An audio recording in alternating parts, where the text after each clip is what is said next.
श्रीमद् भागवत महापुराण द्वितीय स्कंद पहला अध्याय। ओम नमो भगवते वासुदेवाय नमः। पहला अध्याय ध्यान विधि और भगवान के विराट स्वरूप का वर्णन। श्री सुखदेव जी ने कहा, परीक्षित, तुम्हारा लोकहित के लिए किया हुआ यह प्रश्न बहुत ही उत्तम है। मनुष्यों के लिए जितने भी बातें सुनने, स्मरण करने या कीर्तन करने की है, उन सब में यह श्रेष्ठ है। आत्मज्ञानी महापुरुष ऐसे प्रश्न का बड़ा आदर करते हैं। राजेंद्र, जो गृहस्थ कर घर के काम धंधों में उलझे हुए हैं, अपने स्वरूप को नहीं जानते, उनके लिए हजारों बातें कहने, सुनने एवं सोचने करने की रहती है। उनकी सारी उम्र तो यूं ही बीत जाती है। उनकी रात दिन नींद या स्त्री प्रसंग में ही कटती है और दिन धन की हाय हाय की या कुटुंबियों में भरण पोषण में समाप्त हो जाती है। संसार में जिन्हें अपना अत्यंत घनिष्ठ संबंधी कहा जाता है, वे शरीर, पुत्र, स्त्री आदि कुछ नहीं है, असत है। परंतु जीव उनके मुंह में ऐसा पागल हो जाता है कि रात दिन उनको मृत्यु का ग्रास होते देखकर भी चेतता नहीं। इसलिए परीक्षित, जो अभय पद को प्राप्त करना चाहता है, उसे तो सर्वात्मा सर्वशक्तिमान भगवान श्री कृष्ण की लीलाओं का श्रवण, कीर्तन और स्मरण करना चाहिए। मनुष्य जन्म का यही इतना ही लाभ है कि चाहे जैसे हो, ज्ञान से, भक्ति से अथवा अपने धर्म की निष्ठा और जीवन को ऐसा बना लिया जाए कि मृत्यु के समय भगवान की स्मृति अवश्य बनी रहे। परीक्षित, जो निर्गुण स्वरूप में स्थित है एवं निधि निषेध की मर्यादा को लांघ चुके हैं, वे बड़े बड़े ऋषि मुनि भी प्रायः भगवान के अनंत कल्याणमय गुणमय का वर्णन में रमे रहते हैं। द्वापर के अंत में इस भगवत रूप अथवा वेद तुल्य श्रीमद् भागवत नाम के महापुराण के अपने पिता श्री कृष्ण द्वैपायन ने मैंने अध्ययन किया था। राज ऋषि, मेरी निर्गुण स्वरूप परमात्मा में पूर्ण निष्ठा है, फिर भी भगवान श्री कृष्ण की मिथुन लीलाओं ने बलात् मेरे हृदय को अपनी ओर आकर्षित कर लिया है। यही कारण है कि मैंने इस पुराण का अध्ययन किया है। तुम भगवान के परम भक्त हो, इसलिए तुम्हें मैं यह सुनाऊंगा। जो इसके प्रति श्रद्धा रखते हैं, उनकी शुद्ध चित्तवृत्ति भगवान श्री कृष्ण के चरणों में अनन्य प्रेम के साथ बहुत शीघ्र लग जाती है। जो लोग लोक या परलोक या किसी भी वस्तु की इच्छा रखते हैं या इसके विपरीत संसार में दुख का अनुभव करके जो उनके विरक्त हो गए हैं और निर्भय मोक्ष पद को प्राप्त करना चाहते हैं, उन साधकों के लिए तथा योग संपन्न सिद्ध ज्ञानियों के लिए भी समस्त शास्त्रों का यही निर्णय है कि वे भगवान के नामों का प्रेम से संकीर्तन करें। अपने कल्याण साधन की ओर से असावधान रहने वाले पुरुषों की वर्षों लंबी आयु भी अनजान ही व्यर्थ बीत जाती है। उससे क्या लाभ? सावधानी से ज्ञान पूर्वक बिताई हुई घड़ी 2 घड़ी भी श्रेष्ठ है, क्योंकि उसके द्वारा अपने कल्याण की चेष्टा तो की जा सकती है। राजश्री खटवांग अपनी आयु की समाप्ति के समय जानकर 2 घड़ी में ही सब कुछ त्याग कर भगवान को अभय पद को प्राप्त हो गए। परीक्षित, अभी तो तुम्हारे जीवन की अवधि 7 दिन की है। इस बीच में तुम अपने परम कल्याण के लिए जो कुछ करना चाहिए सब कर लो। मृत्यु का समय आने पर मनुष्य घबराए नहीं। उसे चाहिए वह वैराग्य के शस्त्र से शरीर और उसके संबंध रखने वालों के प्रति ममता को काट डाले। धैर्य के साथ घर से निकलकर पवित्र तीर्थ के जल में स्नान करे और पवित्र और एकांत स्थान में विधि पूर्वक आसन लगाकर बैठ जाए। तत्पश्चात परम पवित्र आ उ म ओम इन 3 मात्राओं से युक्त प्रणव का ही मन जप करे। प्राणवायु को वश में करके मन का दमन करे और एक ही क्षण में ही प्रणव को ना भूले। बुद्धि की सहायता से मन के द्वारा इंद्रियों को उनके विषयों से हटा ले और कर्म की वासनाओं से चंचल हुए मन को विचार के द्वारा रोक कर भगवान के मंगलमय रूप में लगाए। स्थिर चित्त से भगवान के श्री विग्रह में से किसी भी एक अंग का ध्यान करे। इस प्रकार एक एक अंग का ध्यान करते हुए विषय वासना से रहित मन को पूर्ण रूप भगवान में ऐसा तल्लीन कर दे, फिर और किसी भी विषय का चिंतन ना हो। वही भगवान विष्णु का परम पद है, जिसे प्राप्त करके मन भगवत प्रेम रूप आनंद से भर जाता है। यदि भगवान का ध्यान करते समय मन रजोगुण या विक्षिप्त या तमोगुण से मूढ़ हो जाए तो घबराए नहीं। धैर्य के साथ योग धारणा के द्वारा उसे वश में करना चाहिए, क्योंकि धारणा उक्त दोनों गुणों को, दोषों को मिटा देती है। धारणा स्थित हो जाने पर ध्यान में जब योगी अपने परम कर्म मंगल में आश्रय भगवान को देखता है, तब उसे तुरंत ही भक्ति योग की प्राप्ति हो जाती है। परीक्षित ने पूछा, ब्राह्मण, धारणा किस साधन से किस वस्तु में किस प्रकार की जाती है और इसका क्या स्वरूप माना गया है जो शीघ्र ही मनुष्य के मन को मैल को मिटा देती है? श्री सुखदेव जी ने कहा, परीक्षित, आसन, श्वास, आसक्ति और इंद्रियों पर विजय प्राप्त करके फिर बुद्धि के द्वारा मन को भगवान के स्थूल में लगाना चाहिए। यह कार्य रूप संपूर्ण विश्व जो भी कुछ कभी था, यह होगा, सबका सब जिसमें दिख पड़ता है वही भगवान का स्थूल से स्थूल और विराट शरीर है। जल, अग्नि, वायु, आकाश, अहंकार, महत्व और प्रकृति, इन 7 आवरण से घिरे हुए इस ब्रह्मांड शरीर में जो विराट पुरुष भगवान हैं, वे ही धारणा के आश्रय हैं, उन्हीं की धारणा की जाती है। तत्वज्ञ पुरुष इनका इस प्रकार वर्णन करते हैं। पाताल विराट पुरुष के तलवे हैं, उनकी एड़ियां और पंजे रसातल हैं। दोनों गुप्त एड़ी के ऊपर की गांठें महातल हैं, उनके पैर के पिंड तलातल हैं। विश्व मूर्ति भगवान के दोनों घुटने सुतल हैं, जांघें वितल और अतल हैं। पेड़ू भूतल है और परीक्षित उनके नाभि रूप सरोवर को ही आकाश कहते हैं। आदि पुरुष परमात्मा की छाती को स्वर्गलोक, गले को महालोक, मुख को जनलोक और ललाट को तपोलोक कहते हैं। उन सहस्त्र सिर वाले भगवान का मस्तक समूह ही सत्यलोक है। इंद्रादि देवता उनकी भुजाएं हैं, दिशाएं कान और शब्द श्रवण इंद्री है। दोनों अश्वनी कुमार उनकी नसिका के छिद्र हैं। गंध घ्राणे इंद्री है और धधकती हुई आग उनका मुख है। भगवान विष्णु के नेत्र अंतरिक्ष हैं, उनमें देखने की शक्ति सूर्य है। दोनों पलके रात और दिन हैं, उनका भ्रूविलास ब्रह्मलोक है। तालु जल है और जिव्या रस। वेदों को भगवान का ब्रह्मरंध्र कहते हैं और यम को दाढ़ें। सब प्रकार के स्नेह दांत हैं और उनकी जगमोहिनी माया को उनकी मुस्कान कहते हैं।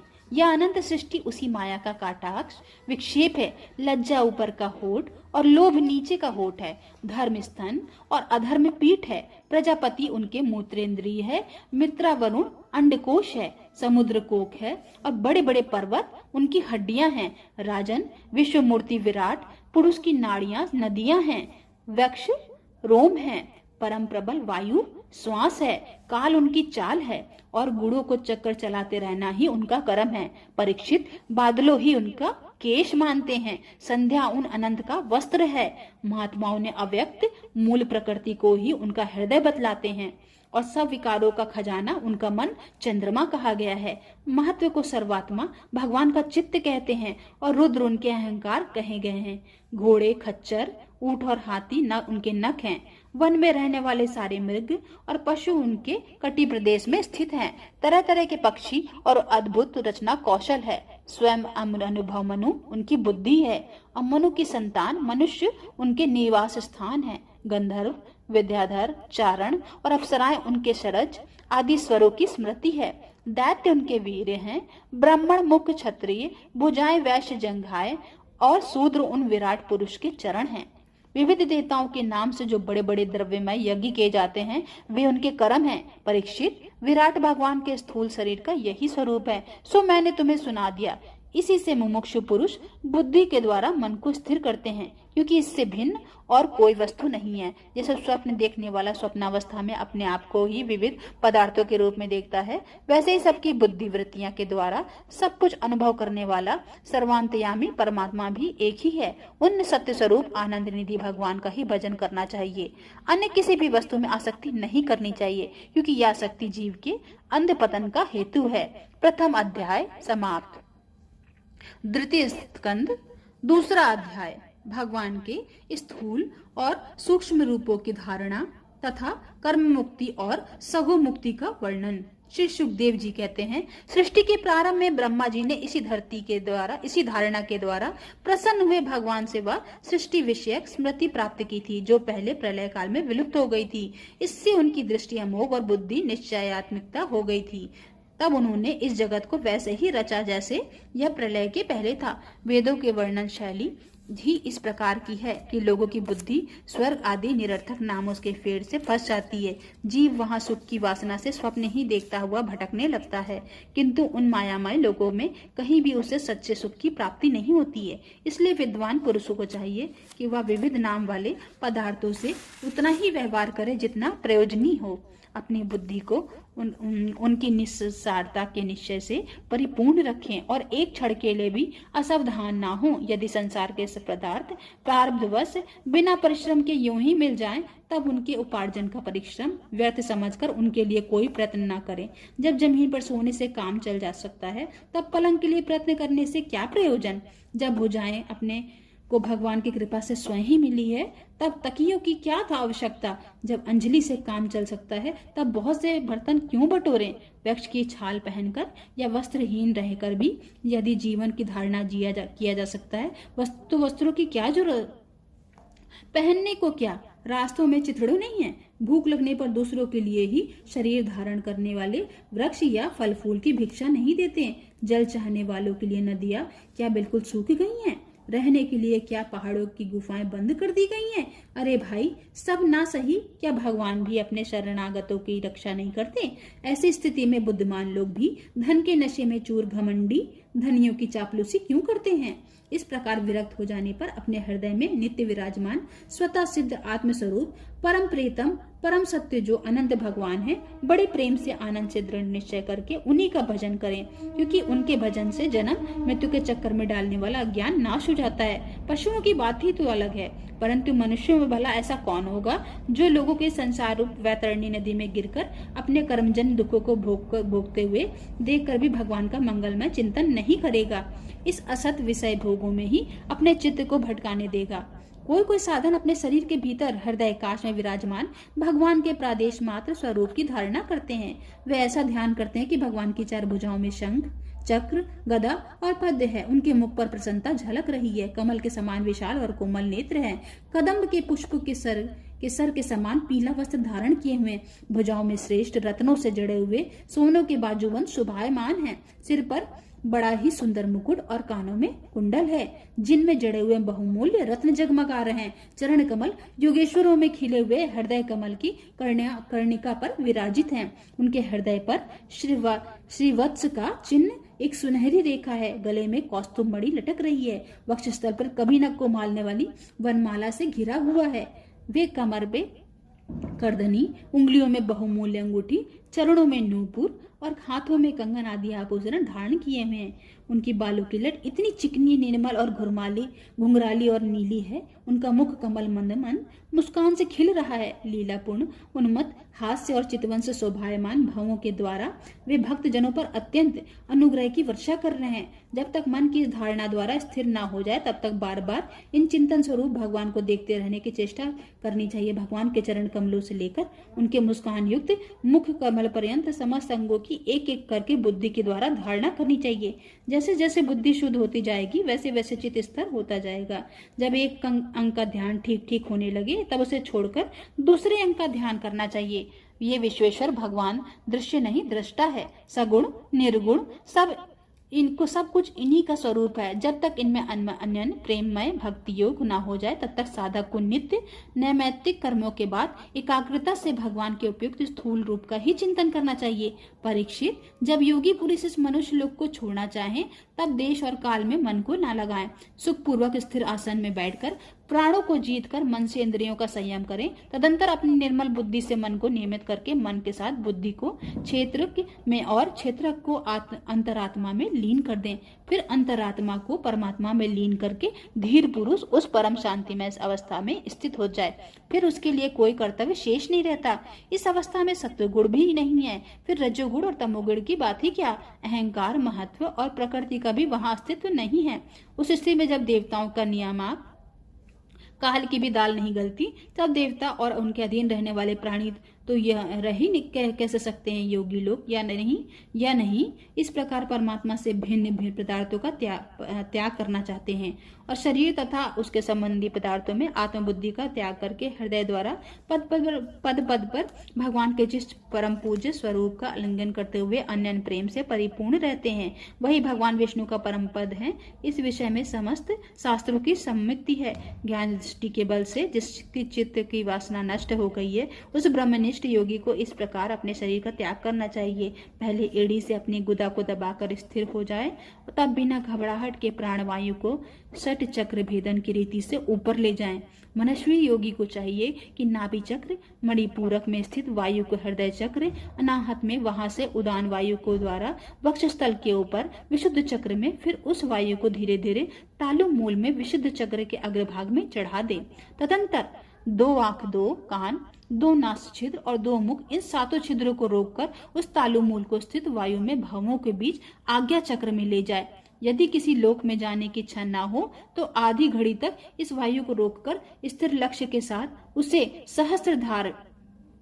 सहस्त्रसार में ले जाकर परमात्मा में स्थित हो जाए। इसके बाद ब्रह्मारंध का भेदन करके शरीर इंद्रियादि को छोड़ दे। परीक्षित, यदि योगी की इच्छा हो तो मैं ब्रह्मलोक में जाऊं, 8 सिद्धियों प्राप्त करके आकाशचारी सिद्धों के द्वारा विहार करूं, अथवा त्रिगुणमय ब्रह्मांड के किसी भी प्रदेश का विचरण करूं, तो उसे मन में इंद्रियों के साथ ही लेकर शरीर से निकलना चाहिए। योगियों का शरीर वायु की भांति सूक्ष्म होता है। उपासना, तपस्या, योग और ज्ञान का सेवन करने वाले योगियों को त्रिलोकी के बाहर और भीतर सर्वस्त्र स्वच्छंद रूप से विचरण करने का अधिकार होता है। केवल कर्मों के द्वारा इस प्रकार बोरोक टोक विचारना नहीं हो सकता है। परीक्षित, योगी ज्योतिर्मय मार्ग सुषुम्ना के द्वारा जब ब्रह्मलोक के लिए प्रस्थान करता है, तब पहले ही वह आकाश मार्ग से अग्निलोक में जाता है। वहां उसके बचे खुचे मल भी जल जाते हैं। इसके बाद जब वह वहां से ऊपर भगवान श्री हरि के शिशुमार नामक ज्योतिर्मय चक्र पर पहुंचता है।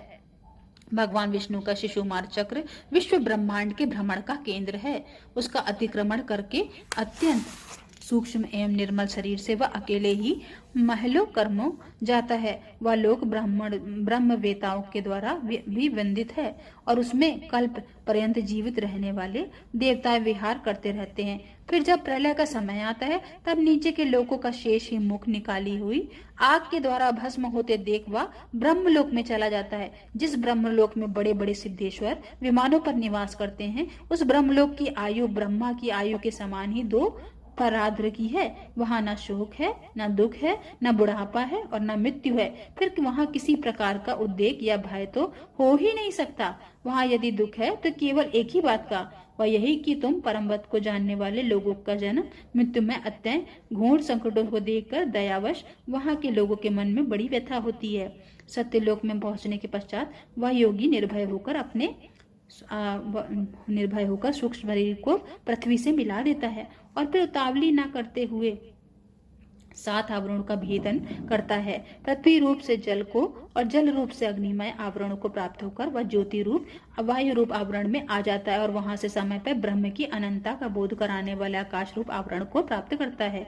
इस प्रकार स्थूल आवरणों को पार करते समय उनकी इंद्रियां भी अपने सूक्ष्म अधिष्ठान में लीन होती जाती हैं।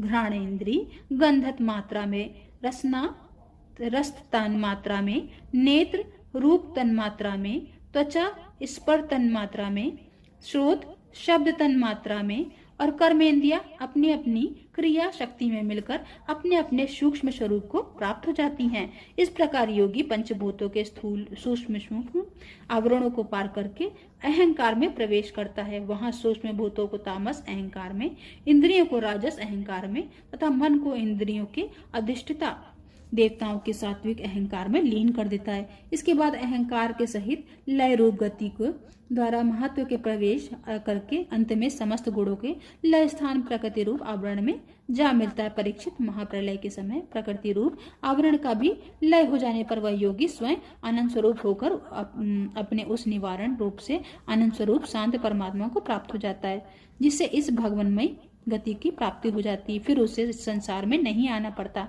परीक्षित, तुमने जो पूछा था उसके उत्तर मैंने वेदांत, द्विविध सनातन मार्ग, सगो मुक्ति और कर्म मुक्ति का तुमसे वर्णन किया। पहले ब्रह्मा जी ने भगवान वासुदेव की आराधना करके उनसे जब प्रश्न किया था, तब उन्होंने उत्तर में इन्हीं दोनों मार्गों की बात ब्रह्मा जी से कही थी। संसार चक्र में पड़े हुए मनुष्यों के लिए जिस साधन के द्वारा उसे भगवान श्री कृष्ण के अनंत प्रेममय भक्ति प्राप्त हो जाए, उसके अतिरिक्त और कोई भी कल्याणकारी मार्ग नहीं है।